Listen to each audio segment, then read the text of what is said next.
நான் கொண்ட திட்டங்கள் சிறிதாயினும் ஐயா எனக்காயும் திட்டங்கள் பெரிதல்லவோ.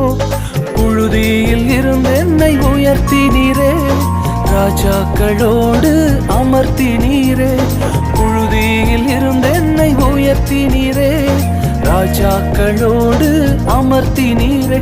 உந்தன் கிருபைகளை எண்ணி நான் பாடுவேன், உந்தன் மகிமைதனை தினம் நான் ருசிப்பேன். அல்லேலுயா அல்லேலுயா அல்லேலுயா அல்லேலுயா.